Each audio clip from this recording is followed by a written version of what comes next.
অবিশ্বাস, অন্ধবিশ্বাস, বিশ্বাস, বিশ্বাসের বিশ্বাস, বিশ্বাসের অবিশ্বাস, অবিশ্বাসের বিশ্বাস, অবিশ্বাসের অবিশ্বাস। বুঝতে পারছিস? বিশ্বাস, অন্ধবিশ্বাস, বিশ্বাসের বিশ্বাস, বিশ্বাসের অবিশ্বাস, অবিশ্বাসের বিশ্বাস, অবিশ্বাসের অবিশ্বাস। এতগুলো ভাবে বিশ্বাস কিন্তু দেখা যায়। কেমন? বিশ্বাস আর অন্ধবিশ্বাস সম্বন্ধে তোদের তো একটা ধারণা আছে নিশ্চয়ই, কোনটাকে বিশ্বাস বলে কোনটাকে অন্ধবিশ্বাস বলে। এবার তাহলে বিশ্বাসের বিশ্বাস, বিশ্বাসের অবিশ্বাস, অবিশ্বাসের বিশ্বাস, অবিশ্বাসের অবিশ্বাস, এগুলি কোনগুলি? বিশ্বাসের অবিশ্বাস বলি তোকে আমার বিশ্বাস হয়, কিন্তু ক্ষেত্র বিশেষে কিছু কিছু কথা তোর আমার ঠিকঠাক পারে অবিশ্বাস হয়। বুঝতে পারছিস? তুই কিন্তু আমি বিশ্বাস করি, কিন্তু বিশ্বাস থাকলেও আমার কোথাও একটা অবিশ্বাস জড়িয়ে রয়েছে। এটা হচ্ছে বিশ্বাসের অবিশ্বাস। অবিশ্বাসের বিশ্বাস তো আমার একদম কিন্তু পছন্দ হয় না, তবে আমি একদম তো কথাবার্তা আমার একদম বিশ্বাস করি না। কিন্তু ক্ষেত্র বিশেষে দেখা যায় যে কোনো কোনো কথা বিশ্বাসযোগ্য, এটা হচ্ছে অবিশ্বাসের বিশ্বাস। আর অবিশ্বাসের অবিশ্বাস, অবিশ্বাসের বিশ্বাস হচ্ছে এই অবিশ্বাসের অবিশ্বাস তোর একদম পছন্দ তো হয় না, 10 জন লোকে যখন আরো বলে দিচ্ছে সেই অবিশ্বাসটা আরো বেশি করে গাঢ় হয়ে যাচ্ছে, তোর কথাগুলি আরো আমার অবিশ্বাস হয়ে যাচ্ছে। বিশ্বাসের ঠিক সেই রকমই অবিশ্বাস, অবিশ্বাস যেমন বিশ্বাসের বিশ্বাসটাও সেই রকম। কিন্তু বিশ্বাস করি তোর কথাগুলো সব, কিন্তু এই বিশ্বাসটার ভিতরেও আরো বেশি করে যেন গভীরতা তৈরি হয়েছে, জানিস? সত্যি না, এটা বলেছিল কিন্তু আজকে এই কথাটা আমার কাছে একদম পূর্ণতা পেলে, দৃঢ়তা পেলে ঠিক বলেছিল। এইটা হচ্ছে বিশ্বাসের বিষয়। মানে আমরা যে কথাগুলোকে বলি, কথাগুলো অনেক রকম ভাবেই ভাঙা যায়, একটু খালি চিন্তা করতে হবে, তাইলেই বুঝতে পারি প্রত্যেকটা বিষয় কিন্তু পরিষ্কার হয়ে যাবে। ও বলল যে আমরা মূর্তিটা পুজো করছি, কার্যক্ষেত্রে দেখা যাচ্ছে যে আমার কোনো শত্রু তৈরি হয়েছে, শত্রু নাশ করতে হবে, কিংবা আইনি জটিলতা হয়েছে, সেই আইনটা জটিলতা কাটানোর জন্য কেউ আমাকে বলল তুমি বগলামুখীর যজ্ঞ করো, কেউ বলল বগলার জপ করো, কেউ বলল বগলার কবচ ধারণ করো, তাহলেই হয়ে যাবে, ঠিক হয়ে যাবে। কার্যক্ষেত্রে দেখা যাচ্ছে যে হয়েও যাচ্ছে তো অনেক ক্ষেত্রে, তাহলে কি শত্রু দমনকারী নয় বগলা? হ্যাঁ, তো যখন তোমার কাছে যেটা তুমি পাচ্ছ সেটা যখন আবার পূর্ণতা পাচ্ছে, এটা হচ্ছে বিশ্বাসের বিশ্বাস, ঠিক? আবার বিশ্বাসের অবিশ্বাস এখানে কিন্তু কাজ করে অনেক সময়। তুমি ব্যক্তিটাকে কথাটা শুনেছো সেটা বিশ্বাসযোগ্য, কিন্তু ব্যক্তিটাকে আমার ঠিক বিশ্বাস হয় না, ও কি কাজটা করতে পারবে, সন্দেহ আছে, এটাও হয়। তাহলে আমরা ঈশ্বরে বিশ্বাস করছি কি করে? তো কোথাও আমাদের উপর একটা বিশ্বাস কিন্তু লুকিয়ে আছে, সবাই তার মুখে শুনছি কিন্তু যে ঈশ্বর আছে। সেটা কি কারো কাছে মূর্তিতে আছে আকারে, কারো কাছে আছে নিরাকারে। ধর মূর্তি পুজো তো আমাদের পরে প্রচলন, তাই না? তারও আগে তো যন্ত্রের পুজো হতো, তাহলে একটা আকারের পুজো তো হয়েছে, যন্ত্রটা কি নিরাকার? তাহলে আমরা আকারে সাকারে বিশ্বাস করি, এটাকে তো অস্বীকার করার জায়গা নেই। পরে ঘটে হয়েছে, পটে হয়েছে, মূর্তি পরবর্তীকালে এসেছে, বিভিন্ন ভাবে আমরা এক একটা মূর্তিকে এক একটা প্রতীক রূপে দেখে ফেলি, তাই না? তাহলে কি এগুলোকে অস্বীকার করতে পারবো না? তাহলে মূর্তি পুজো কেন করছে? সবটাই কিন্তু একটাই উত্তর, ভালো করে চিন্তা করে দেখবি। তোদেরকে আগেও আমি বলেছি যে সনাতন ধর্মটি প্রচন্ড সাইন্টিফিক অ্যান্ড প্র্যাকটিক্যাল, তাই না? খুব বিজ্ঞান ভিত্তিক, কিন্তু আধ্যাত্মিক একটা বিজ্ঞান। কিন্তু কোথাও কোথাও যে পরে আমাদের ভেতরে সন্দেহ থাকে, তো যখন তোমার কোনো বিষয়ের প্রতি, কোনো পরিস্থিতির প্রতি, কোনো ব্যক্তির প্রতি, কোনো বস্তুর প্রতি সন্দেহ থাকবে, তখন তোমার সেই জায়গায় বিশ্বাস থাকবে না। যদি আমি ধরেই নিলাম যে ওটাকে আমি বিশ্বাস করি না, ওটাকে মানি না, তাহলে তার কোনো প্রশ্ন আসছে না। যারা বলেন ঈশ্বর নেই, যারা বলছেন ঈশ্বর নেই, তো সে তো নিজেই সমাজকে একটা সার্টিফিকেট দিয়ে দিচ্ছে, বা নিজের কাছে নিজে একটা সার্টিফিকেট তৈরি করে ফেলছে। যে না ঈশ্বর নেই, তার কাছে নেই। যদি আমি মনে করি যে আমার কাছে হয়তো নেই, কারো কারো কাছে আছে, তারা মানে যখন, তাহলে তাদের কাছে আছে, তাহলে তার ভেতরে অবিশ্বাস থাকলেও কোথাও যেন এক সুতো হলে পরে বিশ্বাস তৈরি হয়েছে যে না নিশ্চয়ই ঈশ্বর আছে। তাছাড়া কিছু কিছু ডাক্তার বলে কেন যখন পারে না যে ঈশ্বরকে ডাকো, তাই না? সবাই তো হয়তো নাও বলতে পারে যে ঈশ্বর নাই, কিন্তু কিছু কিছু ডাক্তার মানে, দেখবি কিছু কিছু ডাক্তার জ্যোতিষীদের কাছে যায়, পাথর টাথর পরে, আংটি ফাংটি পরে, অনেকে আবার পরে না। অনেকে আছে কোনো ব্যক্তিরা এগুলো ধারণ করে, কেউ ধারণ করে। ধরো আমি এসব মানি না। আমার কাছে কথা হচ্ছে কোনো ব্যক্তি কোনো জিনিসকে অমান্য করার মতন বিষয় নেই। আমি বিশ্বাস করি না, সেটা আমার নিজের উপর ডিপেন্ড করছে, সেটা আমি বিশ্বাস করি না। তার মানে যে তার অস্তিত্ব নেই সেটাকে অস্বীকার করার কোনো থাকতেই পারে। আমি বিশ্বাস করি না। তুমি যখন বিশ্বাস করো না, তাহলে তুমি সেটার থেকে কোনো কিছু আশাও করতে পারো। আমার তোকে বিশ্বাস নেই, আমি তোর কাছে কোনো কিছু তাহলে আশা করতে পারি না। বিশ্বাস নেই, বিশ্বাস নেই। কিন্তু দেখতে হবে যে আমি যে বিশ্বাসটা করছি সেখানে কোনো সন্দেহ নাই তো। এই যে আস্তিক আর নাস্তিক বললি, স্বামীজি কত সুন্দর কথা বলেছেন, যে নিজেকে বিশ্বাস করে না সে যে নিজেকে বিশ্বাস করে না সেই বড় নাস্তিক। যে ঈশ্বরে বিশ্বাস করে না সে নাস্তিক নয়, কিন্তু যে নিজেকে বিশ্বাস করে না সে নাস্তিক। আমি তোমাদেরকে পরিষ্কার ভাবে বোঝানোর চেষ্টা করছি, ঈশ্বর আছে নেই তর্ক বিতর্কতে যাওয়ার কোনো দরকার নেই। আমি কিসের আরাধনা করি? শক্তির আরাধনা, তাই তো? আমার কাছে শক্তি ঈশ্বর, তাই তো? কেন কি বলেছি শক্তি কাকে বলে? ক্রিয়াশীল অবস্থাটির নাম হলো শক্তি। ক্রিয়াশীল অবস্থা, তাই না? ক্রিয়াশীল অবস্থা কোনটি? আমরা যে কাজ করছি, কোনো একটা কাজ করছি, এই হাতটা নাড়াচ্ছি, হাতটা তো অটোমেটিক নাড়া হচ্ছে না, তাকে কোনো একটা কাজ, কোনো একটা মাধ্যমে তো হচ্ছে। এই যে মাধ্যমটা, সেটা হচ্ছে আমরা শ্বাস নিচ্ছি, বায়ু ভেতরে প্রবেশ করাচ্ছি, নিঃশ্বাস নিচ্ছে, বায়ু ভেতরে প্রবেশ হচ্ছে, তো অক্সিজেন ভেতরে প্রবেশ হচ্ছে, তো আবার কার্বন ডাই অক্সাইডটা বাইরে নির্গত হচ্ছে। এই যে আসছে, এই যে যাচ্ছে, এই যে আসা যাওয়ার খেলা চলছে। কোনো যদি একটা শক্তি না থাকতো, কোনো একটা যদি শক্তি না থাকতো, কোনো একটা যদি এনার্জি না থাকতো, তাহলে কাজটা হতো কি? সম্ভব নয়। এইটার ভেতরে এই শক্তিটাকে দেখ, পরবর্তীকালে বিভিন্ন ব্যক্তি, বিভিন্ন বিজ্ঞানী এই শক্তিটাকে 3 ভাগে ভাগ করেছে। কিরকম? ধনাত্মক, ঋণাত্মক আর সমধর্মী, তাই না? নেগেটিভ, পজিটিভ আর নিউট্রাল, 3টি গ্রুপে তো কাজ করেছে। আমাদের শরীরের ভেতরেও এই 3টি শক্তি কাজ করছে। কিসের মাধ্যমে? 3টি নাড়ি, ইড়া, পিঙ্গলা আর সুষুম্না। সুষুম্না হচ্ছে সমধর্মী, ইড়া হচ্ছে ধনাত্মক, আর ঋণাত্মক হচ্ছে ফ্রি। যেমন একটা সুইচ, এখানে একটা লাইট জ্বলছে, তাই তো? আমি সুইচটা টিপলাম, লাইটটা জ্বলল, 3টে তার গেছে, তাই না? 3টে তার গেছে না? ওইখানে নেগেটিভ, পজিটিভ আর নিউট্রাল 3টে তার গেছে। 3টে তার এই সুইচটার সঙ্গে ওই বাল্বের কানেকশন হয়েছে। ভালো করে চিন্তা করে দেখবি, কিন্তু তাহলে 3টে তার কানেকশন হয়ে আছে ওখানে। আমি এখানে সুইচটা দিলাম, হঠাৎ করে একটা আওয়াজ উঠলো, একটা তরঙ্গায়িত হলো, প্রথমে একটা কম্পনের সৃষ্টি হলো, কম্পন হয়ে একটা বিদ্যুতের সৃষ্টি হলো, সেটা তরঙ্গায়িত হতে হতে গতি পেয়ে জ্যোতির সৃষ্টি, তাই না?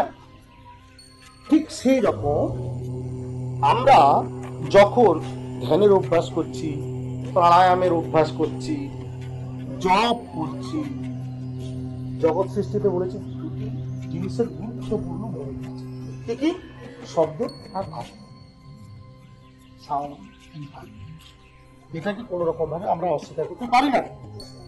এই দুইটি শক্তির কাজ আমাদের ভেতরেও থাকছে। মন্ত্রেরও যে শব্দ তাও তরঙ্গায়িত হয়, ইকোসিস্টেম কাজ করে। বিভিন্ন জায়গায় যাবি, সাউন্ডগুলো দেখবি কেমন করে ইকো হয় না, তখন একটা এনার্জি তৈরি হয়। আমাদের ভেতরেও প্রত্যেকটা শব্দ তরঙ্গায়িত হয়, সেখান থেকে একটা শক্তি উৎপন্ন হয়। আমি বলছি সাউন্ডলেস এরিয়াতে প্রতিটা মন্ত্রের উচ্চারণ এয়ারে ভাইব্রেট হলে মাইন্ড কনসেন্ট্রেট হয়। ভেতরে চোখ বন্ধ করলি, ভেতরে তুই নিজে ভেতরে উচ্চারণ কর, তাইলেই পরিষ্কার হয়ে যাবে। একদম মুখ বন্ধ রাখো, ভেতরে তুমি নাও, তাইলেই তুমি বুঝতে পারবে। এটার জন্য নতুন করে কোনো কিছু পরীক্ষা নিরীক্ষা তুমি আলাদা করে বাইরে থেকে করার দরকার নেই, কারণ কথা শুনে প্রমাণ করার দরকার নেই, তোমাকে ওম উচ্চারণ করতে এরকম ব্যাপার নেই। তোমার যেটাই হবে, তোমার যা মনে হবে তুমি তাই করো না। আমাদের শাস্ত্রে বিভিন্ন রকম ভাবে বিভিন্ন বীজ মন্ত্রের উল্লেখ করা হয়েছে, যে কোনো বীজ মন্ত্র উচ্চারণ করো। সংস্কৃত কেন? সংস্কৃত শব্দগুলোতে তরঙ্গায়িত হয় খুব সুন্দর, খুব সুন্দর কম্পন হয় একটা,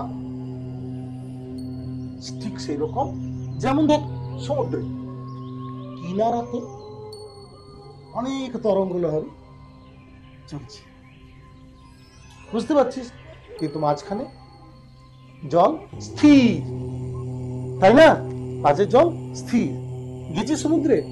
হ্যাঁ, দেখবি যে গিয়ে যখন বোটে করে যদি তোরা মাঝের দিকে যাস, তখন দেখবি মাঝের দিকে জল স্থির, আর অজস্র ঢেউ সব কিনারা। তো আমাদের এই বাইরেও এরকম অনেক তরঙ্গ লহরী বইছে, সুখ দুঃখ, হাসি কান্না, ভালো মন্দ, ঠিক ভুল, প্রত্যেকটা এরকম করে তরঙ্গ আমাদেরকে দিয়েই যাচ্ছে এক একটা করে আঘাত যন্ত্রণা। মাঝখানে আমাদের সেই স্থিরত্বে আসার জন্য এত কিছু সাধন ভজন, যত রকম পন্থা। তো তুমি যদি মূর্তিতে তোমার বিশ্বাসটা তুমি তৈরি করে ফেলেছো, একটা তুমি সিম্বল তৈরি করে ফেলেছো, একটা তুমি আকৃতিকে তৈরি করে ফেলেছো, সেইটাকে তুমি ভেবেছো যে এই মূর্তিটি আমাকে বিভিন্ন বিপদ থেকে উদ্ধার করতে পারে। তার জন্য এক একটা করে প্রতীক চিহ্ন, প্রতীকরূপী মূর্তি একটা দেওয়া হয়েছে প্রতীক।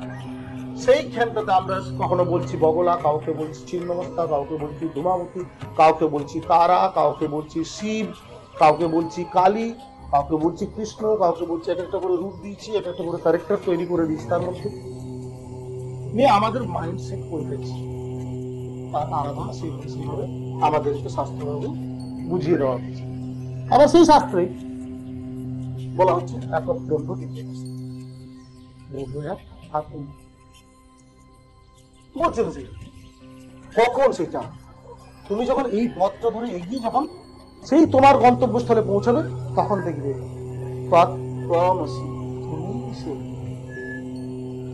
তো যতক্ষণ না তুমি পৌঁছছো ততক্ষণ নয়। আমি সেদিনকে কি বলছিলাম, যখন সবাই ছোট ছিলিস রান্নার খেলা খেলতিস, বিভিন্ন কড়াই বাটি হাঁড়ি রান্নার জিনিসপত্র, পাতা দিয়ে লুচি বানাচ্ছিস, কাঠ ভেঙে মাংস তৈরি করছিস, ডাটা তৈরি করছিস, তো খেলেছে সবাই, অনেকেই খেলেছে, তাই না? তো তখন যদি বাবা মা ওই রান্নার বাসনগুলো আমাদের কাছ থেকে কেড়ে নিত, আমরা কত কান্নাকাটি করতাম। কেন না? আমরা কি করেছি যে ওই খেলনাগুলোর জন্য আমরা মনে হচ্ছে ওইটাই আমাদের সব কিছু, কিন্তু ওইটা ছাড়া আমাদের অন্য কিছু বাকি সব বেকার।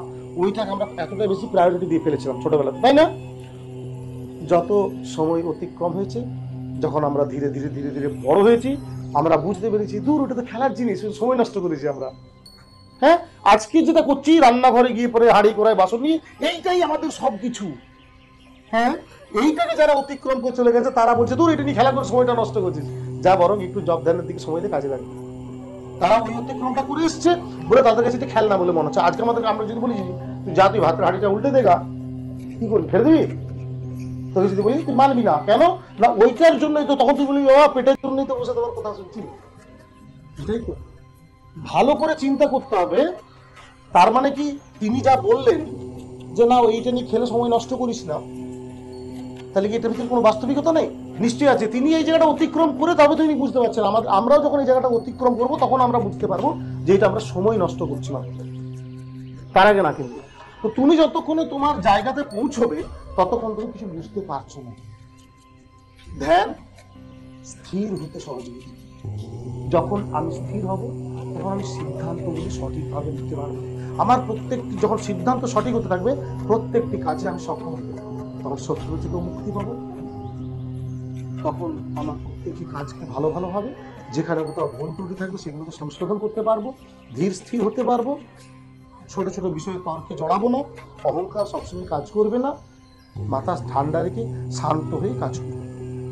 এই জন্য ধ্যানের কথা উল্লেখ করা হচ্ছে। তাহলে জপ করছি কেন বাবা? জপ তোমাকে বসতে সহযোগিতা। যতক্ষণ ধরে বসে প্রথম এক মালা করে জপ করছিস, পরে বলছিস ওটা 10 মালা করতে হবে, ঠিক? তাহলে তুমি জপ করছো কিন্তু মন পড়ে থাকে তো তোমাদের মালাতে, তাই না? তাহলে কি হচ্ছে? কিছু হচ্ছে না।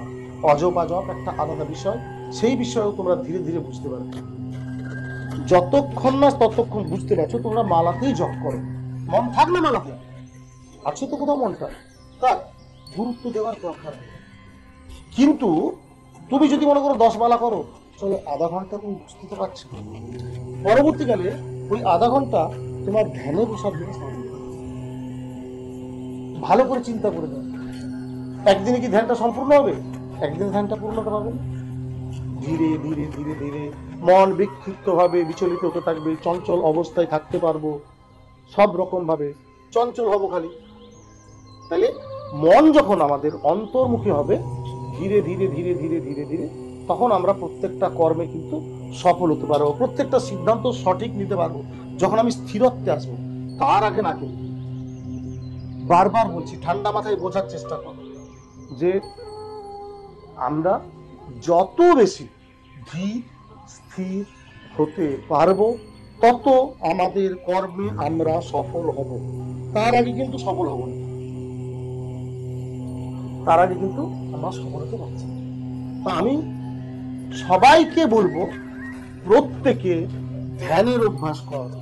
আমি বলছি যে মূর্তি করতে হবে না, মূর্তির পূজা করতে হবে না, এটা নয়। কিন্তু আমি বলছি মূর্তি পূজা করো, কিন্তু তার বাইরেও আরো কিছু করতে হবে তোমাদেরকে। তোমরা ধ্যানের অভ্যাসটা করো। ধীরে ধীরে ধীরে ধীরে সেটা ধ্যানে যখন রূপান্তরিত হয়ে যাবে তখন তুমি বুঝতে পারবে যে মূর্তিটা তো একটা উপলক্ষ। তার আগে মূর্তি পুজোর প্রয়োজন নেই এটাও নয়, আবার মূর্তিটাই যে তোমাদের ভিতরে সবকিছু এটাও নয়। মূল কথা হলো তুমি স্থির হতে পারছো। যেদিন তুমি স্থির হয়ে যেতে পারবে সেদিন আর অন্য কিছু তোমার লাগবে। বুঝতে পারলাম বিষয়টা?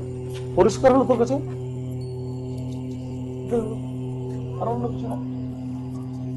আমরা না সিদ্ধান্ত নিতে পারি না, অতিরিক্ত চঞ্চল, তো মন বিক্ষিপ্ত হয়ে চারিদিকে ঘুরে বেড়াচ্ছে। তো সিদ্ধান্ত কোথা থেকে নেব? তার জন্যই ধ্যান, তার জন্যই খেলে, অন্য কিছু। এইগুলোর জন্য যেটা সব থেকে আগে দরকার, ওই যে বারবার বলি বাবা ঠাকুরের কথা, বিশ্বাস, মেনে নেওয়া আর সমর্পণ। একটাও নাই। আর এই 3টি গুণ না থাকলে পরে হবেই না। আমরা মানতেই পারি না। কতজন বলে, কত পণ্ডিত, কত বিজ্ঞ, কত সাধকের মুখেও শোনা গেছে যে আগে জানো পরে মানো। আমি একমত হতে পারছি না কোনো মতো। আমার মনে হয়েছে যে আগে মানো পরে জানো। আমি না মানলে আমি জানতে পারবো না। মানতে তোমাকে আগে হবে। আমরা সব বিষয়ে আগে মেনে নিয়েছি। আমার জন্ম হয়েছে প্রথমে, আমাকে শেখানো হয়েছে এইটি আমার মা, এইটি আমার বাবা, আমি এটাকে মেনে নিয়েছি। আগে কি জেনেছি? না, আমি তোমাকে বাবা বলবো না।